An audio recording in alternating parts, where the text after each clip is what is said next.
Bonjour Jean-Laurent. Bonjour Muriel. Vous êtes un collectionneur. Je suis ravie que tu sois le premier collectionneur de ma collection, j'ai bien de la chance.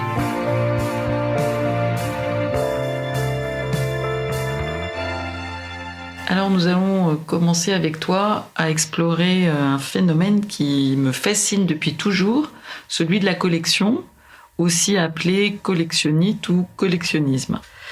En fait, c'est assez difficile de savoir si c'est une maladie ou un cadeau d'être collectionneur. Dans son livre sur le sujet, Maurice Reims écrit, je le cite, « Il semble que depuis longtemps, le goût de collectionner remplisse l'office de pilule tranquillisante. » Alors pour toi, bénédiction ou malédiction ? Alors, une bénédiction, je dirais ni l'un ni l'autre, parce que bénédiction c'est peut-être un peu fort quand on voit ce que ça représente. Malédiction c'est évidemment beaucoup trop fort aussi, mais c'est vrai que c'est quelque chose de mixte parce que il y a deux, moi je dirais plus c'est à la fois une forme d'enfermement parce qu'en fait on est dans une quête sans fin, il y a une forme d'enfermement et en même temps une ouverture sur le monde parce qu'on approfondit un sujet. Donc oui, je pense que cette dualité, elle est évidente. Enfin, en tout cas, moi, je la ressens. Surtout que je collectionne depuis maintenant plus de 50 ans, pratiquement, puisque, j'ai toujours baigné là-dedans, à la fois pour des raisons familiales et pour des raisons personnelles. Donc c'est vraiment quelque chose qui m'habite.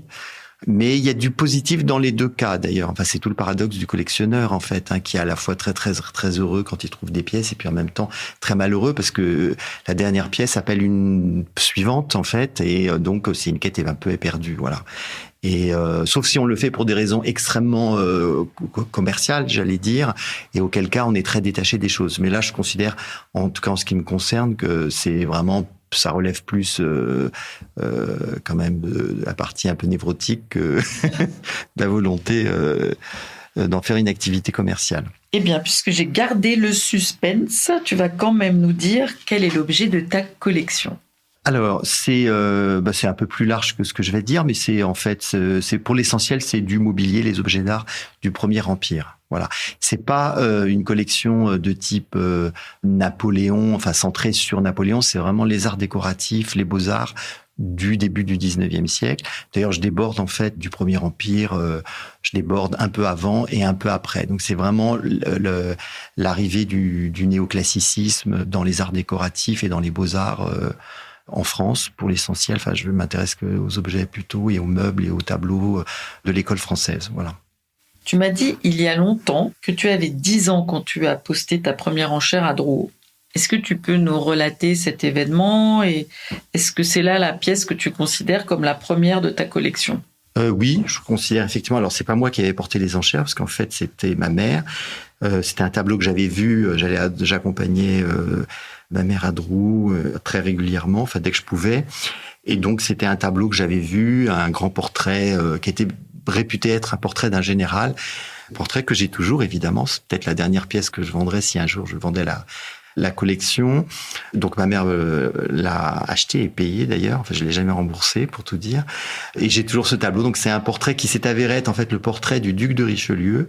Un portrait d'un peintre qui s'appelle Hersant, daté de 1824.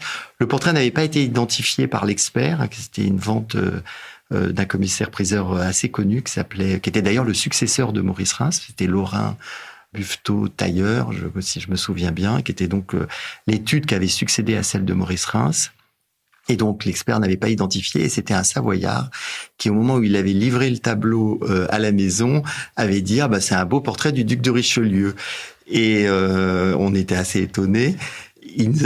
On lui avait posé la question, ma mère lui a posé la question, mon beau-père lui avait posé la question, et la réponse est arrivée, mais c'est marqué dessus. Et effectivement, c'était un tableau qui avait été un portrait posthume du duc de Richelieu. En fait, c'était un tableau qui avait été offert à sa veuve Et donc, il y avait une dédicace, en fait, sur le bureau. Il y a une plaque avec une dédicace et l'expert l'avait pas lu. C'est vous dire qu'à l'époque, on pouvait faire quand même des trouvailles.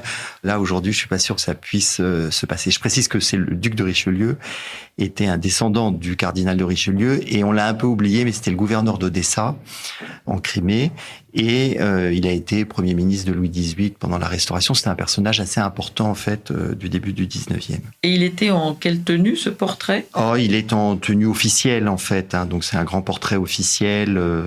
Il y a son bureau, c'est un portrait d'un grand, un portrait officiel de la Restauration. Voilà.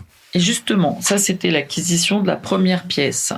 Mais quelle a été la pièce la plus difficile à obtenir ? Alors, il y en a plusieurs parce que de toute façon c'est pas toujours évident.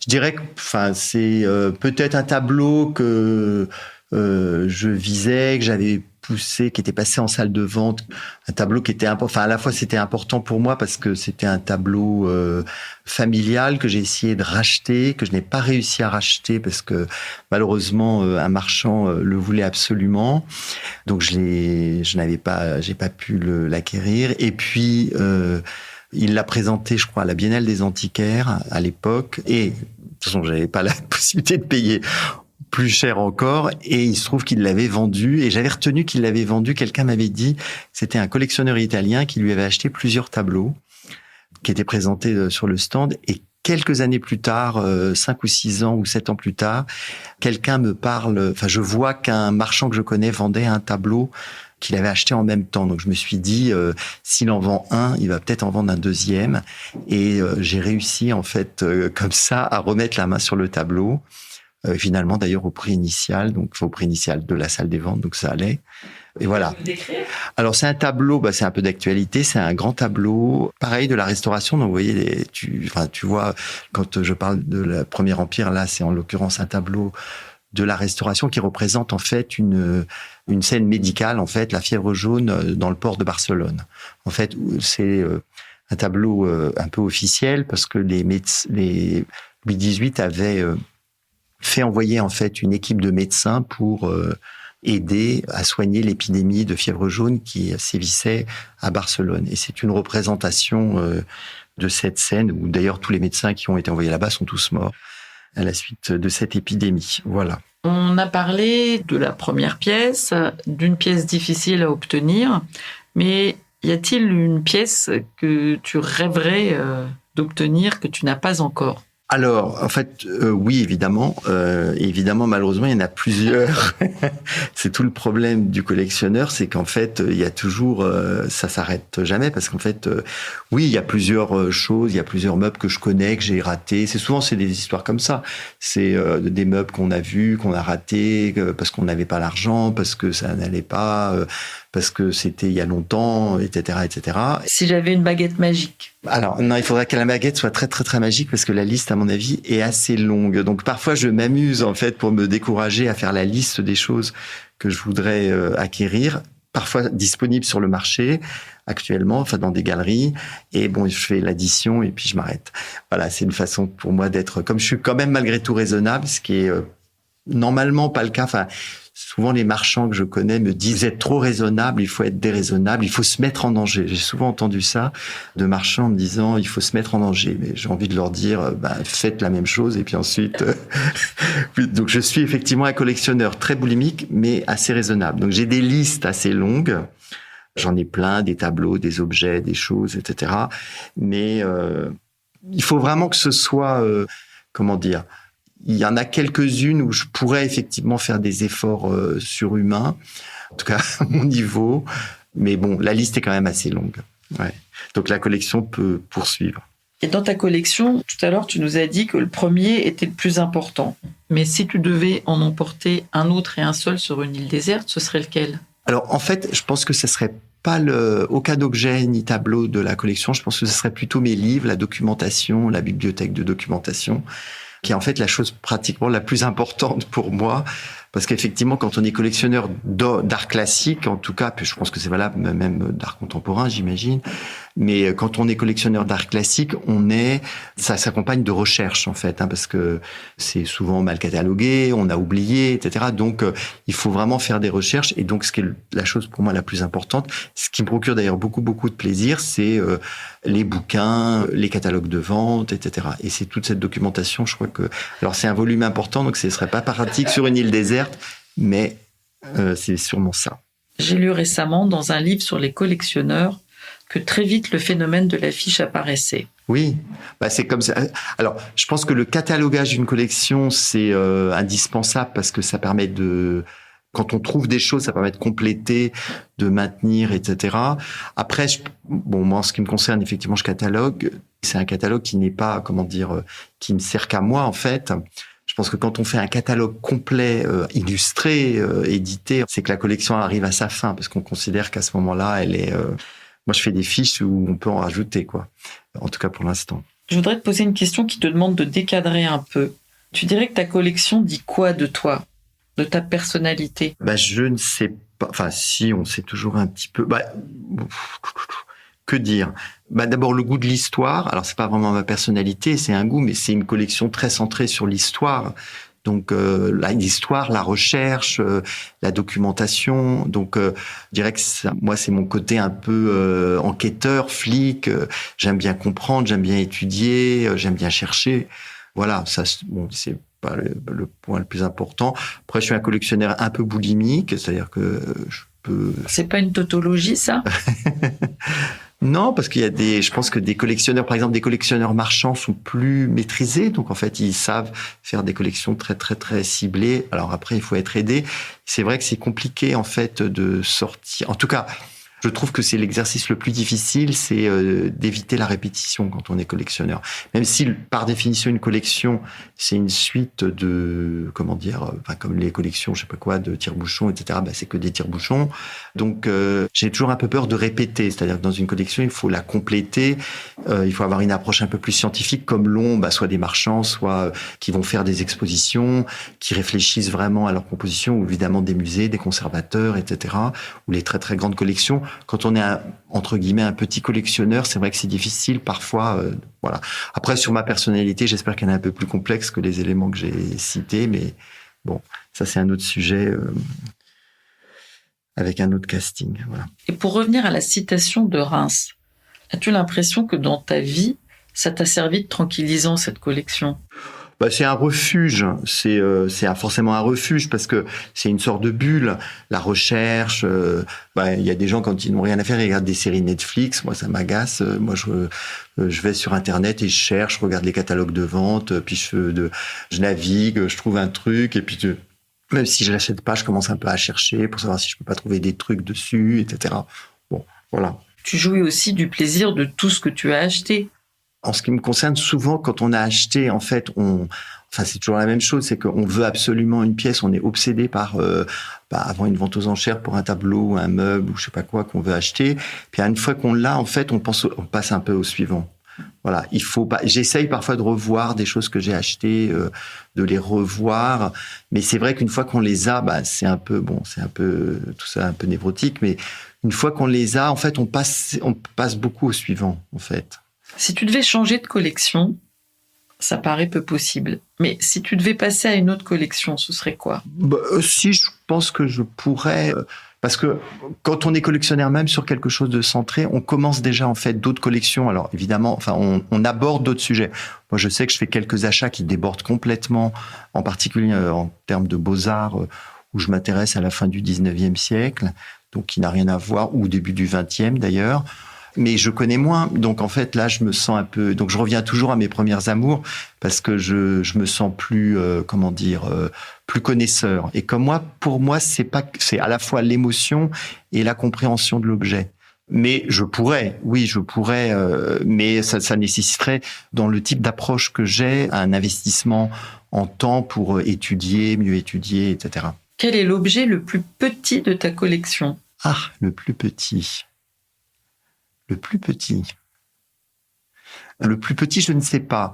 Peut-être le plus petit parce que j'ai une collection. C'est une collection très iconoclaste. C'est une collection de bronze d'ameublement, c'est-à-dire de morceaux de meubles, de meubles détruits Et donc là, effectivement, il y a des tout petits bronzes. Ouais, c'est peut-être la chose la plus petite. Ouais. Et ça représente quoi? Tu peux en décrire un? Souvent, c'est soit des morceaux des décors de meubles. Donc, par exemple, j'ai plusieurs, je dois en avoir un ou deux. C'était un bronze qui était des caches-serrures, en fait. Donc, dans les meubles les plus raffinés, la serrure n'était pas visible. Donc, il y avait un petit bout de bronze qui permettait de masquer le trou de serrure. Voilà. Donc, c'est des tout petits bronzes. Et l'objet qui t'aurait le plus surpris? C'est-à-dire que tu tombes sur un objet dont tu n'avais jamais entendu parler. Dans les surprises, en fait, c'est beaucoup dans les arts décoratifs, en fait, en tout cas pour la partie début du 19e, parce qu'en fait, le début du 19e est aussi le début de l'industrie, et donc il y a beaucoup d'ingénieurs, en fait, et beaucoup de recherches, et donc il y a des objets assez incongrus, en fait, parce que c'était à la fois des objets d'art, parce que c'est des objets décoratifs, des objets d'art, mais des objets très techniques. Et j'aime assez ça, d'ailleurs, ce genre d'objets un peu surprenants où c'était des inventions. Il y avait au début du 19e siècle c'était l'équivalent de, je sais pas, on pourrait dire la foire de Paris en version luxe, qui s'appelait l'exposition des produits de l'art et de l'industrie, où étaient exposés, tout le monde exposait ses plus belles pièces. Et je regarde souvent en fait les rapports, parce que dans les rapports sont décrits, il y avait des médailles qui étaient données, etc. Et dans ces rapports en fait sont décrits certains objets. Et donc j'ai un ou deux objets, un objet qui en vient par exemple, qui est assez étonnant parce que c'est un flambeau. Comment expliquer ça? C'est un flambeau réveil. C'est une sorte on va dire, c'est pas un radio réveil, mais c'était un système qui permettait d'éteindre automatiquement en fait un flambeau la nuit. Il y avait tout un système d'horlogerie qui permettait d'arrêter le flambeau à une heure précise. Voilà, une durée précise. Donc des choses comme ça, des recherches très techniques. Il y a eu beaucoup sous l'Empire d'objets à la fois d'ingénieurs et d'artistes. Ça, c'est des objets qui me surprennent toujours. Comment considères-tu que ta collection pourrait finir? En fait, les collections, elles finissent quand on s'use et justement quand on n'a plus tellement envie de la... Je pense qu'elles se terminent quand on pense avoir fait le tour, même si on n'a jamais fait le tour, parce que par définition, c'est infini, puis il y a toujours des trucs... l'objet ultime, ou le tableau ultime, ça n'existe pas, parce qu'il y en a toujours des nouveaux qui sortent, des découvertes, etc. Pour un collectionneur, en tout cas boulimique comme moi, ce qu'on appelle un collectionneur un peu placard, la chose la plus difficile, c'est de se dire que c'est terminé et de s'arrêter. Je pense que la chose la plus difficile, c'est de vendre ou de donner, enfin en tout cas de s'arrêter. Il y a ceux qui veulent pas du tout le faire et c'est les commissaires-priseurs qui s'en chargent, les familles ou les commissaires-priseurs qui s'en chargent, ou alors ceux qui veulent au contraire tout contrôler et gérer, soit au travers d'une donation ou au travers d'une vente. Objectivement, j'en sais rien, mais oui, une collection, par définition, elle se termine de toute façon. Il y a toujours une collection, c'est un collectionneur. Donc un ou plusieurs collectionneurs, parce que évidemment, ça peut être un couple ou plusieurs personnes derrière une collection. Donc par définition, à un moment, ça s'arrête. Et il faut l'admettre. La question après, c'est est-ce qu'on appuie sur le bouton soi-même ou est-ce qu'on laisse les autres le faire? Tu disais que tu étais un collectionneur placard, mais tu es quand même aussi un collectionneur vitrine. Oui, mais je vais pas dire que les placards sont pleins, mais alors c'est là où c'est vraiment la névrose du collectionneur, de la possession, mais c'est pas forcément l'exposition. Voilà, c'est ça, c'est que c'est simplement de se dire qu'on l'a et puis il est quelque part, peu importe, mais on l'a. Voilà. Est-ce que tu prêtes des éléments de ta collection pour des expositions? Oui, ça m'est arrivé. Ouais. En passant, je vais te demander quelle est ta fleur préférée. C'est un petit clin d'œil à ma galerie Quand les fleurs nous sauvent. Alors, sans hésiter, la pivoine. Même si c'est un peu éphémère, mais c'est beau, ouais. On arrive à la fin de cet entretien et j'aimerais savoir quel serait le meilleur conseil que tu pourrais donner à un jeune collectionneur. D'abord, c'est de le faire parce que c'est quand même une joie, c'est quand même quelque chose d'agréable. Si on peut le faire, c'est quand même... Après, il faut choisir sa collection, je pense, avec le cœur, c'est-à-dire qu'il faut pas le choix, il faut le faire soit par tradition, soit par goût, etc. Moi, j'aime pas trop les collections un peu carnet de chèques, c'est-à-dire on est dans la mode. Je trouve qu'il faut collectionner les choses que les gens collectionnent pas ou moins. Il faut accepter de payer. Parfois, je me dis toujours, parce que moi, c'est quand même un segment de collection qui est quand même pas le plus sexy aujourd'hui. Mais il faut se dire qu'à toutes les époques, tous les types de collections, il y a toujours des choses exceptionnelles. Voilà. Donc, en fait, il faut collectionner ce qu'on aime. Et puis, beaucoup étudier quand même sa collection, c'est-à-dire, enfin, autant que faire se peut, parce que c'est une partie du plaisir. C'est-à-dire qu'il faut un peu découvrir, en fait. Moi, je trouve que les collectionneurs qui ont eu le courage de faire des collections de choses que personne ne collectionnait, en fait, c'est ça qui est formidable, parce qu'en fait, ils ont ouvert la voie. Donc, j'ai plus de respect pour des collectionneurs qui ont ouvert la voie que pour des collectionneurs qui font des choses très établies, parce que finalement, quand c'est très établi, très étudié, c'est plus, je trouve que c'est moins drôle. Et pour conclure, je vais te demander un petit exercice. En une ou deux phrases, tu dirais que cette collection a eu quel impact dans ta vie? Ça procure quand même beaucoup de joie, beaucoup de satisfaction, parce que quand on a réussi à rassembler même des meubles qui étaient séparés depuis très très longtemps et qu'on arrive à mettre la main sur un premier puis ensuite sur le second, c'est des joies qui sont assez, donc vraiment, je dirais que l'impact c'est beaucoup de satisfaction. Moi, j'aime beaucoup la recherche et la découverte. C'est quand même la chose qui m'intéresse le plus. Alors, il y en a de moins en moins parce que beaucoup de choses ont été découvertes. Mais là, en fait, les choses s'accélèrent quand même pas mal grâce à Internet, parce que on a un accès, en fait, incroyable à l'ensemble de la documentation, en plus très, très, très, très facile. Alors j'imagine qu'avec l'intelligence artificielle, ça va être encore décuplé. Et donc, la recherche est assez facile. On a quand même beaucoup de joie à retrouver l'histoire d'un tableau où il était passé en vente, éventuellement les collectionneurs, etc. C'est quand même, moi j'aime beaucoup ça. Voilà. Tu dirais que ça occupe combien de ton temps? Beaucoup de mon temps libre. Je vais parler de mon temps libre parce que sur mon temps libre, je dirais, je sais pas, ça peut être bien un tiers de mon temps libre, j'en sais rien, mais en tout cas c'est une partie importante parce que c'est regarder, c'est lire. Je lis évidemment toutes les gazettes, les connaissances, tous les magazines spécialisés, les bouquins qui sortent sur les domaines qui m'intéressent, y compris sur des domaines un peu connexes. Et puis les catalogues de vente. À la fois les catalogues de vente à venir, mais aussi les catalogues de vente passés. Parce que toujours intéressant de regarder. D'abord, on finit par trouver des trucs un peu par hasard. En regardant plein de catalogues, parfois on retombe sur un objet ou sur un meuble qu'on a et qui était passé en vente il y a 40 ans et ça a été oublié, quoi. Et donc voilà, ce genre de choses.